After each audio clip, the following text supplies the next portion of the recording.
I have been working on this agenda for days now, and I'm on item 32. This is one of the ones that took the longest, not because it's confusing, but because it keeps touching the same thing over and over in different places. And once you start following those changes, instead of reading each section on its own, you realize this isn't small, and it's definitely not accidental. So I'm just going to talk through what I'm seeing as I go. So let's move into the ordinance. Item 32 is amending Chapter 2 of the City Code. That's administration. That's purchasing, budgeting, who has the authority to approve spending, move money, sign contract. And the first thing that jumps out immediately is the number. Everywhere the commission used to be required to approve something over $50,000, that line moves to $100,000. You see it in one section, then the next, then the next. And by the time you're a few pages in, it's impossible to miss this pattern. So let's track the pattern. It's not just purchasing. It's contracts, budget transfers, fund increases, change orders, emergency procurement, sole source contracts, disposal of city property, the Key West Bight. Same change, same direction. When an ordinance does that, when it repeats the same move across this many sections, that's not cleanup. That is a redesign. So then we have the small purchase change. This is the part that made me stop and go back. They redefine small purchase. And under this ordinance, a small purchase is anything up to, again, $100,000. That's the legal definition. So once something falls under that category, it never has to come before the commission. No agenda item, no discussion, no vote. A $99,000 contract can move all the way through the system without ever coming to a public meeting.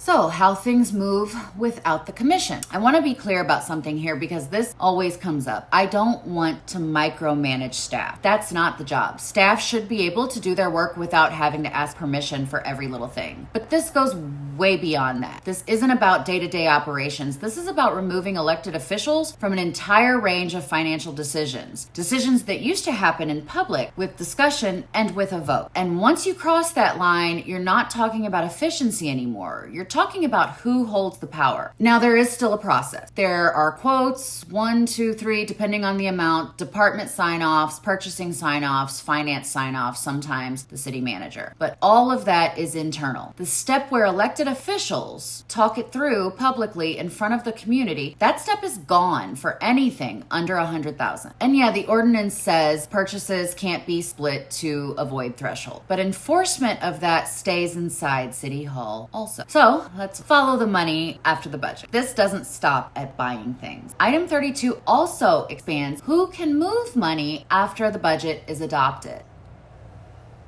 The finance director can shift up to $50,000 between budget categories. The city manager can shift up to $100,000. And only after that does it come back to the commission. So the budget still gets adopted publicly, but how it changes during the year becomes much more flexible and much quieter. Now we have change orders. This is usually where projects get more expensive. Change orders. Under item 32, the city manager can approve cumulative change orders up to $100,000 or 5% of the contract. And in emergencies, even more with ratification later. So something can be approved publicly and then grow significantly afterward without another public vote. Reporting after everything is done. There is reporting. There's a quarterly report listing purchases between $25,000 and $100,000. It shows the department, the vendor, what was bought, how much. But it comes after the money is spent. It doesn't stop anything from happening. It doesn't trigger conversation. It's informational. You find out later. And now let's move on to the Key West Bight. And all of this applies to the Bight. Same threshold shift. Expenditures and transfers don't come to the commission unless they're over $100,000. Given the history there, that's not something to gloss over. So let's flip back up the agenda a little bit. Earlier in the same meeting, the commission approves or could approve an amendment to the city manager's contract. It extends the contract, improves compensation and benefits, expands severance protections,